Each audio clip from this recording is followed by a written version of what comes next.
Pour le cours 7, nous allons aborder une nouvelle structure de données qu'on appelle NuPlay. On verra aussi quelques aspects avancés sur les listes en prolongement du cours 6.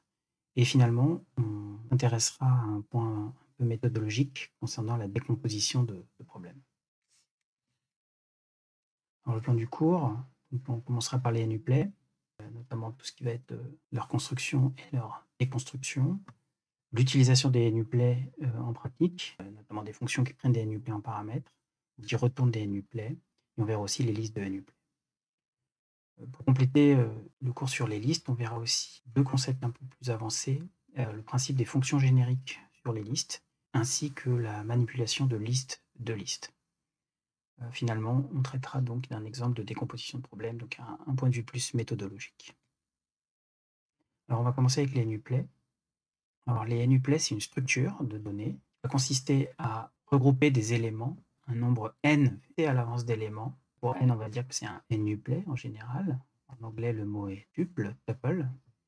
Donc, c'est une donnée de la forme d'un produit cartésien, donc des éléments séparés par des virgules et entourés de parenthèses. Alors, le point important, c'est que chacun de ces éléments va être d'un type potentiellement différent. L'idée, donc, c'est qu'on connaît exactement le nombre d'éléments et le type de chacun de ces éléments. Donc, en mathématiques, le type d'un tel produit cartésien se note T1, croix, T2, croix, etc., Tn. Et en Python, on utilisera plutôt la notation donc, tuple pour dire que c'est un NuPlay, puis entre crochets, les différents types séparés par des virgules. Alors, il y a une terminologie usuelle des NuPlay. Si on a deux éléments dans les NuPlay, on appelle ça un couple. Trois éléments, un triplet, quadruplet, etc., jusqu'à 8 tuplets, etc. Donc, première étape, c'est la construction des NuPlay. Donc, ce qu'on va appeler une expression atomique de NuPlay, ça va être tout simplement l'écriture d'une valeur d'un produit cartésien comme en mathématiques, c'est-à-dire une parenthèse ouvrante, une expression pour le premier élément qui doit être du type du premier élément du tuple, c'est-à-dire T1, E2 de type T2, etc., jusqu'à En de type Tn. Chacun des EI doit être une expression du type correspondant TI. On va prendre un petit exemple. Donc ici, voilà une expression atomique de triplet, donc de 3 uplets, on va dire. Et ici, on a construit un NuPlay de 3 éléments, donc un 3 uplet ou triplet.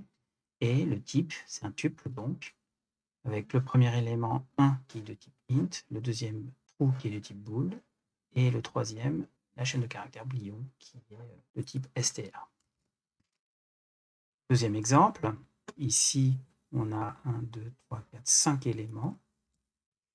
C'est donc un quintuplet, et son type c'est un tuple, int, str, float, str, int. Dernier petit exemple, on a cette fois-ci 2, 3, 4, 5, 6 éléments distincts. Donc, c'est un peu plus compliqué. C'est un 6-uplet ou sextuplet. Le premier, le 0, est de type int. Le deuxième, true, est de type bool. Le troisième, 2.0, est de type float. Le quatrième, la chaîne 3 est de type str. Ensuite, ici, on a une liste d'entiers, donc type liste de int. Et ici, donc c'est un couple. Donc, le premier élément est un entier, le deuxième est un float.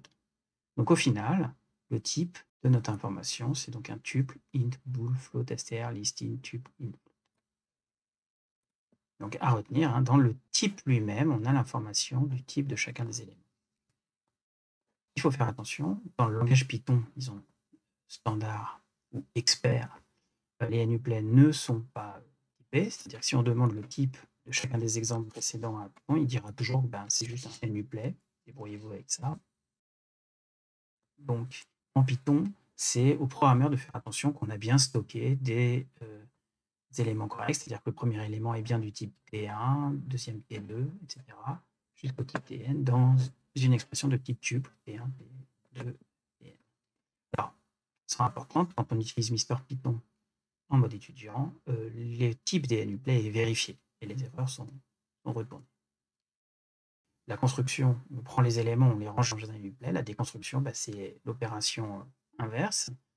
Donc, ce qu'on va appeler une instruction de déconstruction de NuPlay. Donc le nuplet, on va l'appeler T, et son type, ce serait un tuple T1, T2, etc. jusqu'à Tn. Et dans ce cas-là, on va écrire des variables séparées par des virgules. Donc autant de variables qu'il y a d'éléments dans le tuple, égale T. Une sorte, si on veut dire, d'affectation. En fait, c'est l'initialisation des variables qui sont ici. Donc les variables, on les appelle des variables de déconstruction. Par exemple, V1, ça va être une variable de déconstruction de type T1, V2 de type T2, etc. jusqu'à N de type Tn. Ça, c'est l'écriture générale. On va voir des exemples. Donc ici, je pars d'un tuple, d'un triplet int bool str. Donc voilà notre triplet. Et voilà la déconstruction. Donc j'utilise trois variables, n, b, s, qui vont récupérer le contenu du triplet. Quand on évalue ça, on sait que le triplet, c'est un tuple int bool str. Et donc la variable n, on sait qu'elle va être de type int. Elle vaut bien le 1 qui était dans le triplet, b vaut bien true, et la variable s contient bien la chaîne de clients. Donc on a bien décomposé le triplet. Alors, on peut remarquer, dans l'écriture de la déconstruction, on n'a pas indiqué le type des variables. Alors effectivement, c'est optionnel, puisqu'on est toujours capable de déduire du type du tuple. On sait que la première variable va être int, la deuxième va être bool, la troisième va être str. En revanche, on veut de temps en temps pouvoir le préciser pour des questions de documentation. C'est possible. À ce moment-là, on utilise tout simplement des déclarations, comme on a fait pour les variables normales, entre guillemets. Donc ici, on peut préciser que n est un entier, on peut mettre une explication si on veut, b est un booléen, et c'est un str. Bien sûr, ça fonctionne de la même manière. Donc on sait construire et déconstruire les nucléaires, on va regarder comment ils s'utilisent en pratique. Alors le principe de base des nucléaires, c'est de regrouper un nombre fixé d'éléments pour former ce qu'on va appeler une sorte d'entité. On va suivre deux exemples dans le cours. Le premier type d'entité, c'est les points du plan. Et les points du plan, en 2D, ça va être deux éléments, tous les deux, ils sont de type float. Donc le type qui va nous intéresser, c'est tuple float float. La deuxième entité qu'on va regarder, qui est typique des problématiques de base de données, c'est des enregistrements de personnes. Ici, on va regrouper 4 informations, un nom et un prénom de type str, chaîne de caractères, un âge de type int et un statut marital, donc marié ou non, de type booléen. Et donc le type qui nous intéresse, c'est tuple str, str, int, bool. Alors, premier exemple, sur les points du plan, on va regarder une fonction qui prend en paramètre des nuplets, donc des points du plan. Le problème qu'on se pose, c'est étant donné deux points dans le plan, qui vont être représentés par des couples de coordonnées, on souhaite calculer la distance euclidienne qui les sépare. Donc on rappelle la formule mathématique, la distance entre deux points, c'est la formule racine carrée de x2 moins x1 carré plus y2 moins y1 carré. Donc ça, on peut le traduire presque littéralement en Python, ce qu'on va faire dans Mister Python. La fonction s'appelle distance. Elle prend un point P1 qui est un tuple float. Elle prend un point P2 qui est aussi un tuple float. Et elle retourne float. La fonction envoie la distance des points P1 et P2. Ce qu'on va faire maintenant, c'est récupérer les coordonnées de point P1. Donc on sait que c'est un couple, donc on doit déconstruire de cette façon-là. On peut préciser que x1 est float, si on veut. On fait la même chose pour P2. À la fin, ce qu'on doit retourner, donc c'est la racine carrée. Alors pour ça, il ne faut pas oublier d'apporter le module mathématique. Et donc c'est la racine carrée de x de moins 1 carré plus le bien carré. On peut rajouter un jeu de test. Des tests très simples, par exemple, dire que la distance entre le point 0, 0 et le point 1, c'est la fameuse racine carrée de 2. Alors, il faut se méfier parce qu'on est dans les flottants avec l'égalité, mais il se trouve que c'est exactement le calcul qu'on va effectuer. Donc ici, l'égalité sera vérifiée. On peut mettre un deuxième petit exemple. La différence entre 0, 0, 1 et 0, 1 cette fois-ci, bah, c'est 1 la distance. Et puis la distance entre un point lui-même va être 0. Là, je teste minimal. Et la fonction a l'air de faire son travail correctement. Alors une petite remarque, c'est qu'ici on a indiqué explicitement le type des informations. On va récupérer. Or ces informations sont disponibles directement, puisqu'on sait que P1 c'est un type. Donc on peut aussi, de façon tout à fait correcte, supprimer ces informations de type qui finalement n'ajoutent pas beaucoup d'informations.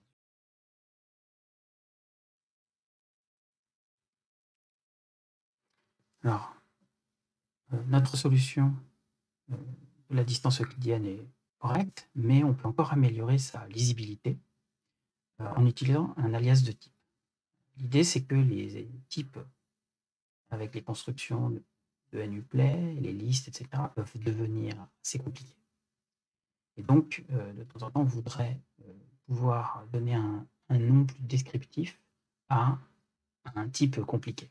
Donc, les points dans le plan, ce n'est pas un type très compliqué, tuple float, mais on veut quand même, pour des questions de lisibilité, pouvoir lui donner un nom plus court, en particulier le nom point.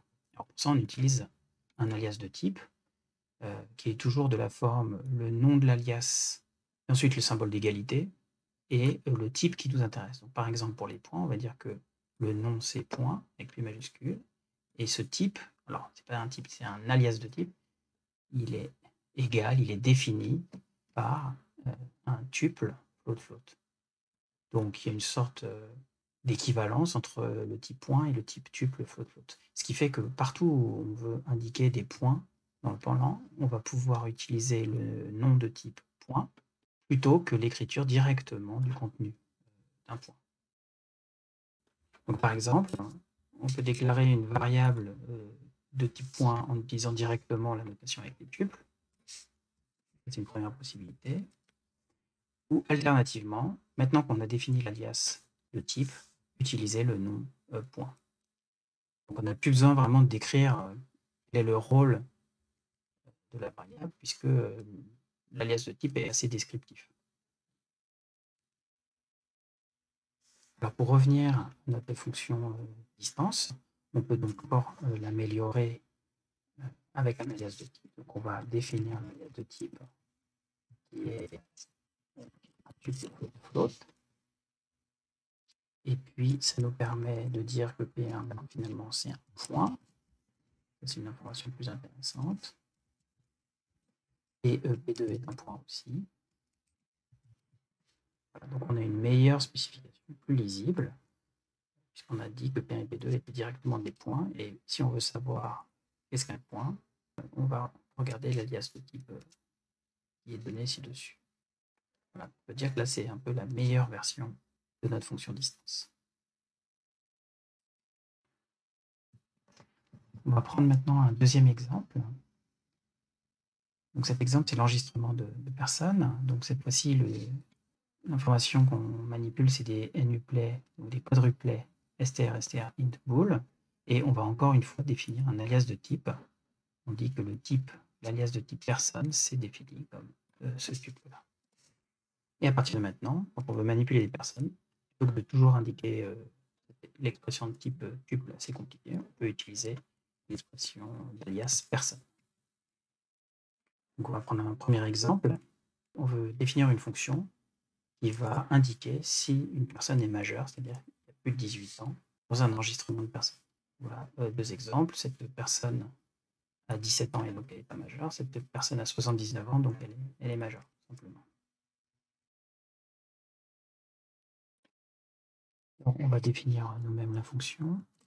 Donc la fonction s'appelle majeure.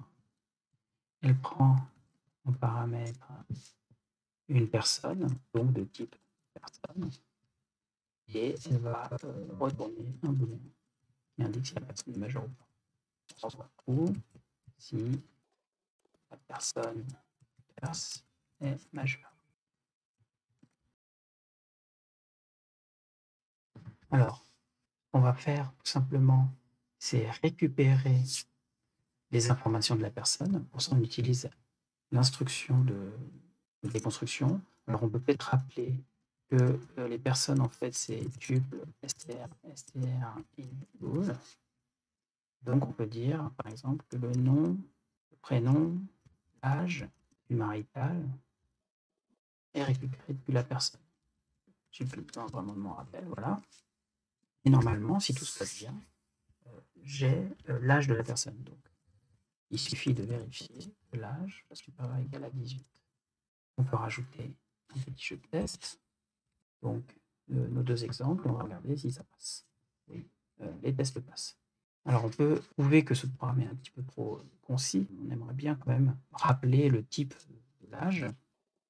La deuxième chose, c'est se rendre compte qu'on n'a pas besoin du nom, du prénom, du statut marital. Quand, en général, on n'a pas besoin d'une variable, on va la remplacer par la variable spéciale, on va dire, underscore, souligné. On n'a pas besoin du prénom, on n'a pas besoin du statut marital. Donc, voilà une version qu'on peut trouver un petit peu plus lisible de cette même fonction. Maintenant, on va prendre des exemples où cette fois-ci, on ne prend pas les tuples en paramètres, mais on retourne les nuplets en valeur de retour. Le premier exemple qu'on va prendre, c'est le calcul de la somme et de la moyenne des éléments d'une liste de nombres. Par exemple, somme des nombres de la liste 1, 2, 3, 4, 5, c'est 15, et la moyenne, c'est 3. Et puis ici, on a une somme de 0 et une moyenne de 0. Donc, pourquoi on utilise un nuplay ici? C'est parce qu'on veut retourner deux informations plutôt qu'une seule. Alors, on va définir ça ensemble. Donc, la fonction s'appelle somme moyenne, qui prend une liste de nombres, donc float en cas général, en paramètre, et qui va retourner un couple avec la somme, donc c'est un flottant, et la moyenne, c'est aussi un flottant. Bon, cette fonction envoie la somme et la moyenne. Et ce qu'on va faire, le plus simple, c'est finalement de calculer la somme. Calculer la moyenne au fur et à mesure, c'est pas très intéressant. Donc pour la somme, on va définir une petite variable de type float qu'on va initialiser à 0, puisque c'est une somme cumulée. Et puis, on va itérer sur les éléments de la liste. Donc en disant que chaque élément est un flottant.